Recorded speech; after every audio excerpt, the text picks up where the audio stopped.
From the New Arts and Media Studios in River West, the greatest neighborhood in the world, I'm Charles Purcell, and this is The Log. Your intrepid reporter on the job all weekend for you. Yes, I watched pretty much every minute, almost every minute of CPAC. Yeah, can you believe it? I know. I'm a strong person. Let's see, CPAC, Conservative Political Action Conference, right? Yeah. It's their annual meeting. For those of you who don't know, it's an annual meeting of conservatives. And for many, many years, it was the kind of smallish, right-wing, nut job fringe of the conservative movement. But over the years, it's become more and more mainstream. Not that they've become more mainstream. They have pushed out the moderates, or whatever you want to call them, the mainstream, and they have engulfed the party now, so that now they define it pretty much. So that's the deal. Now CPAC represents the Republican Party pretty much in whole, with a couple of small exceptions. So that's why I thought it was important to watch it this year. Ho Chi Minh won the Vietnam War by knowing his enemy. That was one of his main tenets when asked. He said, you got to know your enemy. So he went to school in France and he went to school in America. He spent a lot of time in both countries. He learned his enemy. It's the Ho Chi Minh strategy, know your enemy. So I paid a lot of attention. I feel it's important. And they're dangerous. We basically have an American Nazi party, and yes, that's exactly what I'm saying. I'm not going to soft soap it. No, I'm not going to apologize for that. I'm saying it right out loud. As far as ideology goes, they've taken the Reagan definition of government to its extreme. Government is nothing more, nothing less than coercion by force. Government is inherently evil. And so these politicians on the Republican side who run for positions in the government and who ask for your vote are only there to make sure it doesn't do anything. That's pretty much what they're there for. From what I can surmise, the only thing government is there to do is to infringe on the rights of women to govern their own bodies. And that's about it. Everything else is free range. I suppose if they could, they would love to use government to break up big tech because of the whole cancel culture thing. They really hate big tech, which actually brings me to a central theme I should probably always keep close to my side here. And that is something that I was consistently reminded of over the weekend. And that's the whole enemy of my enemy philosophy. Now, they have a lot of enemies that are also my enemies, although I don't like to use that phrase. By enemy, in my case, I mean institutions, organizations, ways of doing things that are just misguided, off the mark, need to be reformed. I don't like to have enemies necessarily. I don't think it's a very productive way to look at things. But that little concept is helpful, the enemy of my enemy. It's very easy and kind of understandable that when your enemy, and in this case, the American Nazi Party, the Republicans, well, yes, they're my enemy. So I guess it would be my natural response to defend anyone that they attack. So if they attack big tech and the power they have over us, the reactionary part of me wants to defend big tech. But then I think about it for a second. No, wait a minute, stop. Big tech is a very big problem that requires solutions. And the government could indeed step in using antitrust laws or FCC regulation. There are a lot of different ways you can go about this to try to reduce or eliminate the harm caused by big tech. Now, I'm not suggesting exactly what those remedies are right now. It's a very complicated issue, and I'm not equipped in the moment to offer an opinion. But in the context of this conversation and this thought process I'm having, the enemy of my enemy is not automatically my friend. I got to keep my wits about me and not fall into that trap. Now, for all the time I spent with them this weekend, none of them seemed to have much of an idea what to do about big tech, because that's where we can have the debate. Some people want us to come together. I can come together with the Republicans and agree that monopolized big tech and the surveillance state they've created and the personal data harvesting they do, we could agree that that's a problem. This is kind of how politics used to work, way, way back in the day. Opposite parties would agree on a problem at least, and then battle it out over the solutions. And that's where you have your fights, your political fights. Good, fine, that's the way the world ought to work. But the talk was mainly just in this weird language of grievance that they have. For the life of me, I couldn't find one solution in all of the discussion, and there was quite a lot. And this is why I cannot call the Republican Party a legitimate political party anymore.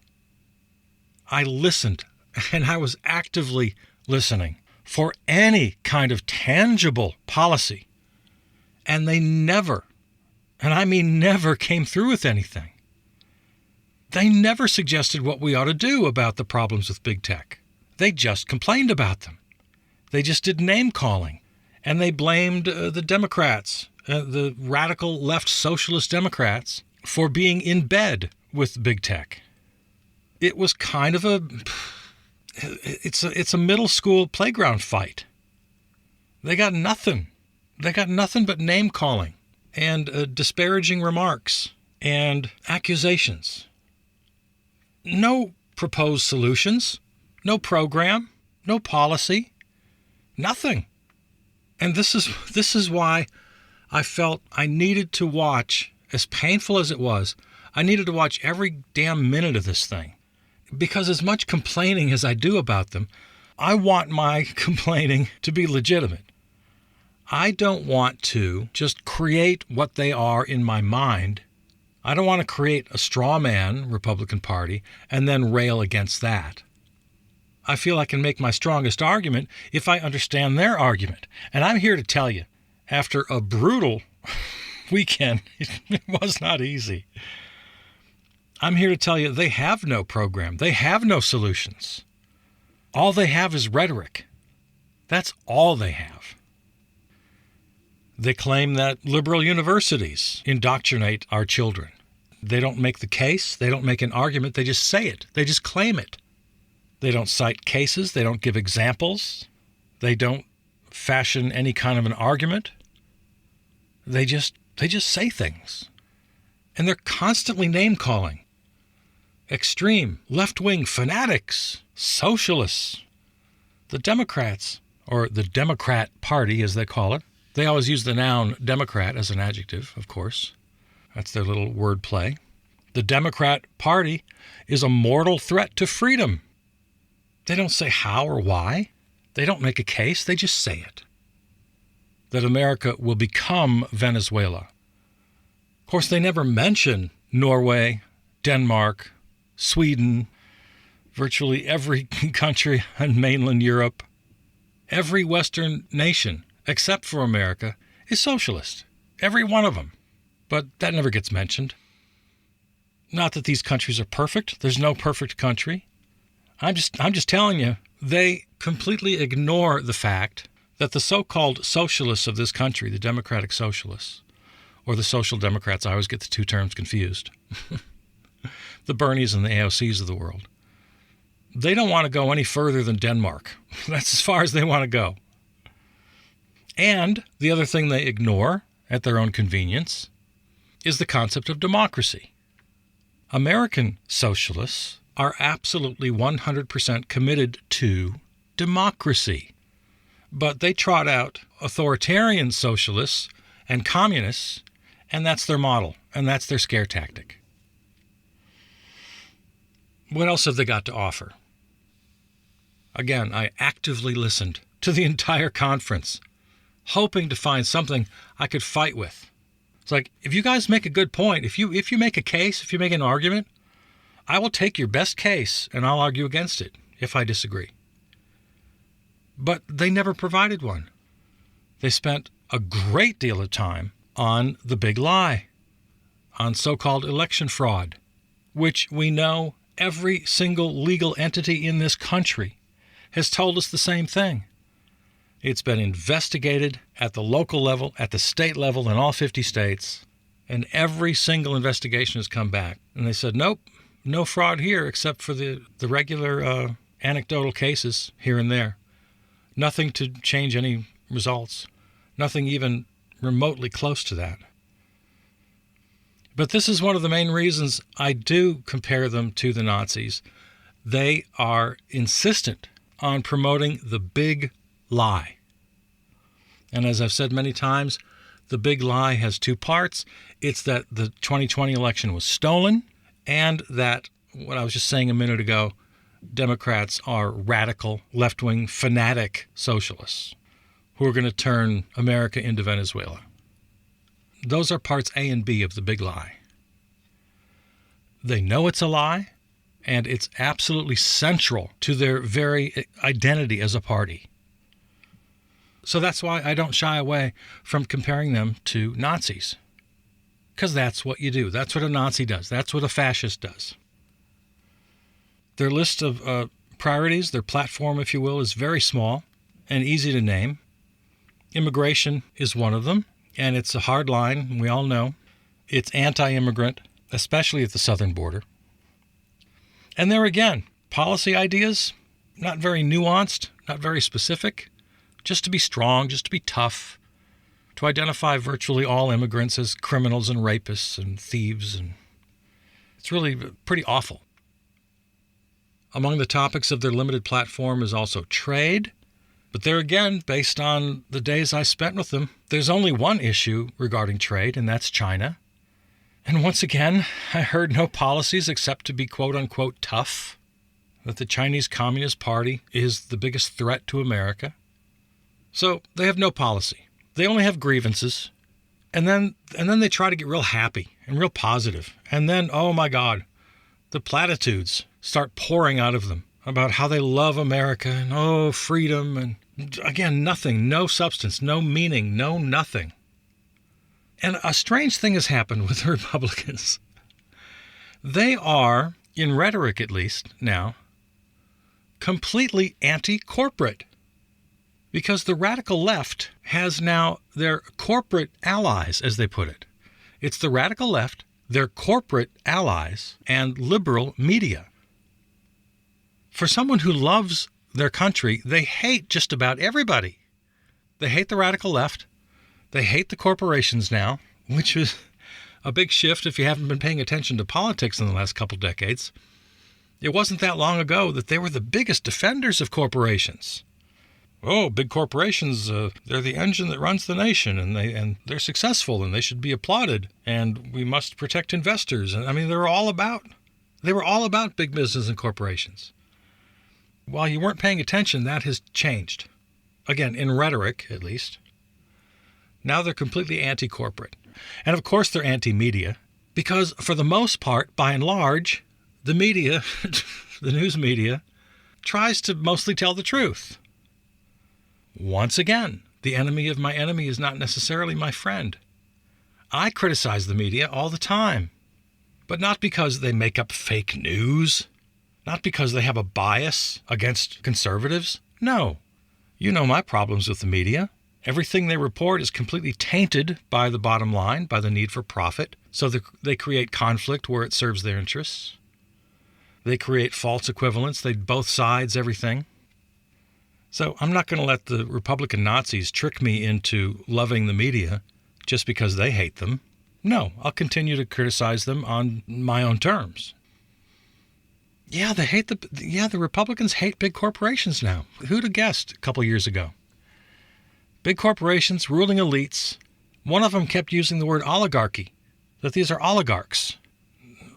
It's very odd what's going on with these guys. They 100% deny that systemic racism even exists. They won't allow the conversation. Now, again, way back in the day, the two competing parties would usually agree on big problems. Their disagreements would happen on how to deal with them. But with the current Republican Nazi Party, they completely deny that racism even exists. They won't touch it. They won't even sniff at it. It's not there.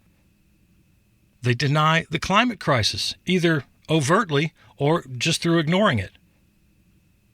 By the way, I should stop here for a second and just remind you, this is the Republican Party now. It's why I devoted my weekend to CPAC. Yes, there are the Liz Cheneys and the Mitt Romneys. But except for those two and a handful of their friends, the party is CPAC. Liz and Mitt and their small cadre of buddies are the outliers. So that's why I'm talking about them. They control the party. And they deny that racism even exists. They deny climate crisis is a crisis. And they deny that there's any kind of economic injustice. They just keep telling us how great the economy was pre-pandemic, one of their favorite phrases, and that nothing needed to be done except more deregulation. And that if losers lose, then that's just the way life is. They have literally zero policy to share, to offer. It's quite amazing, actually. 100% ideology and platitudes. It's all they have. Strong military, low taxes, no regulations, tough on China, religious liberty, we hate cancel culture, the election was stolen, and freedom! Zero facts, zero argument. In fact, the couple of times they tried to make an argument, they just lied. They just pulled out the old lies. The old one, here's an example. In the immigration subject, one of them, I forget who, was trying to make a case, and they used the example of El Paso, how it was one of the most dangerous, violent city in America. And then the Orange Menace built a little bit of his wall, and now it's the safest city in America. I mean, just call up anybody in El Paso, and they'll tell you what a blatant lie that is. It's just completely pulled right out of their butt. So when they try to make a case, when they try to make an argument, they can't do it without lying, without just making things up. And then sometimes they get honest. They get accidentally honest. Like one panel I saw, they're talking about redistricting and how they really needed to take advantage of that.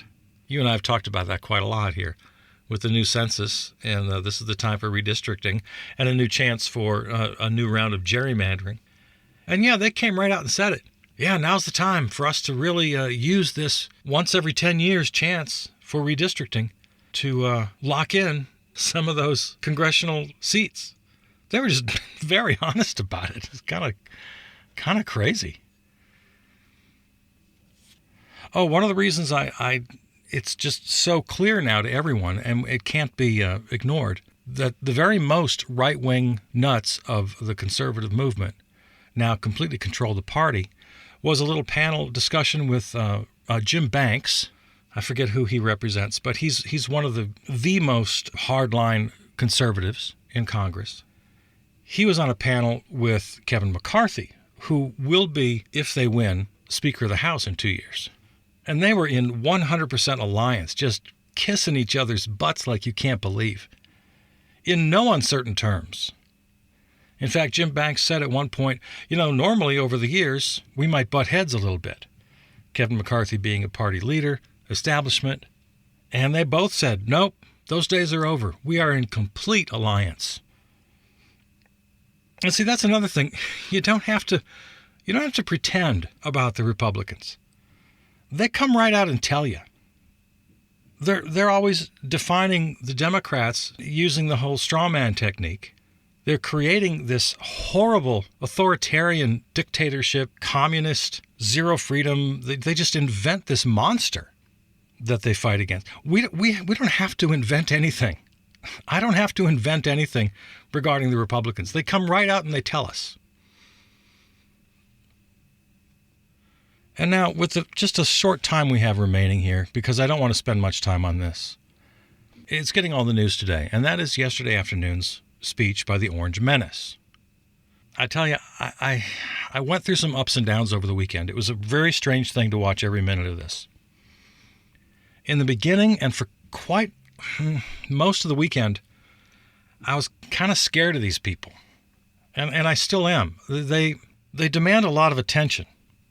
They hold quite a lot of power. I mean, they control the Republican Party, which controls 50 seats in the U.S. Senate and 200 some in the House. These people have real legitimate power. They can't be ignored. They can't be just laughed at as much as we'd like to.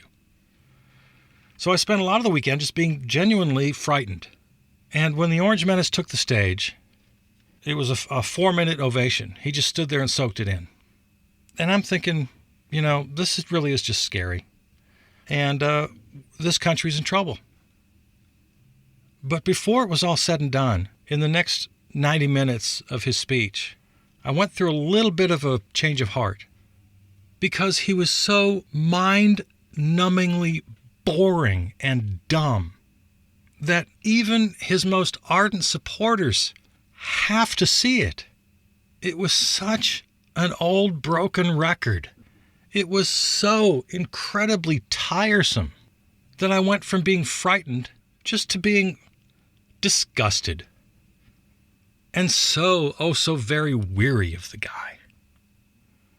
Because when they first announced him, he walks out, "I'm proud to be an American." The song, goes and goes, and everybody's clapping and cheering, and he's just standing there taking it. And I think, oh my God, I'm looking at Hitler. And I'm kind of scared. But then he starts talking. And it's just all about him. Do you miss me yet? We will win. At one point he said, "We've been doing a lot of winning." That was one of his ad-libs. Of course, he had the teleprompter, but he did a lot of ad-libbing. And one of his ad-libs early was, "We've been doing a lot of winning." Oh my God. I know the deplorables, we say a lot of bad things about the deplorables. And yeah, a lot of them are brainwashed and it's a cult and they're stupid. But really, seriously, can you have a human brain and continue to buy this over and over? We've been doing a lot of winning. He lost the election. He lost the House. He lost the Senate. He lost Georgia. I don't know. We will be stronger and greater than ever before. Just nothing but the same old garbage platitudes, nothing. The one little bit of news he made is that he's not starting another party, that was fake news when it was reported. He might be right about that. I don't know. So he made a little news there. It's his full intention to be the leader of the Republican Party until further notice. And of course he does all the name-calling, and radical socialism leads to communism, blah, blah, blah, southern border, walls and wheels, 500 miles of wall, all the same old junk, same old lies. It was so just kind of pathetic. By the way, I was curious, I looked it up. You know how many miles of wall were built? 47. 47. If you count reinforcements and some secondary walls, it gets up to 452. And I guess that's where he gets the 500 miles. Of course, so it's really 47. Anyway, all just tiresome and old. Went on and on and on about immigration. And then law and order and kids back to school and taking full credit for the vaccines. And just so boring and predictable. And the crowd was, you could tell, they were trying to be enthusiastic, but I swear they've got to be tired of this same old show. He railed about wind turbines and predicted $7 a gallon gasoline for no apparent reason. Had to throw in a little transphobic bile. That was one of their favorite topics over the weekend, too. They spent some time on girls' sports and being very anti-transgender. One of the biggest responses he got early was when he said the Republican Party is becoming the party of love. And that was a theme that kept being repeated over the weekend about how the Republicans are about love and the Democrats are about hate.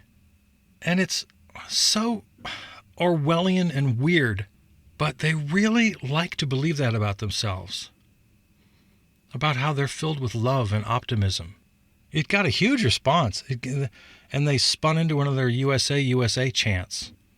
That really kind of struck me. They really like to believe that about themselves. So he just kind of ticked off the list. Low taxes, low regulation, blah, blah, blah, law and order, strong military, calling the Democrats names, China bad, America good. Then he spent quite a lot of time on the big lie. Then it really, oh my goodness. Then it's I, me, I, me, I, me, I, me. And then went into another chant. You won, you won, you won. So they're with him on that.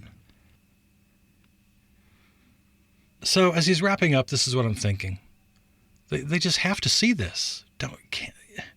Maybe not now, maybe in the throes of it all, in that room, those few people. Maybe they were carried away. But anybody watching this on television, and even the people in the room, on the drive home, on the flight home, and laying in your own bed, don't you think that they're going to have some nagging thoughts about how this is just pretty weird and sad and pathetic? He came out with his big line right at the end. Quote, "A Republican president will make a triumphant return to the White House." Talking about 2024, of course. Says, oh yeah, we'll win back the House, we'll win back the Senate, and a Republican president will make a triumphant return to the White House. And I wonder who that will be. Who will that be, I wonder? Cue YMCA. Da-da-da-da-da-da, da-da-da-da-da-da. Whew.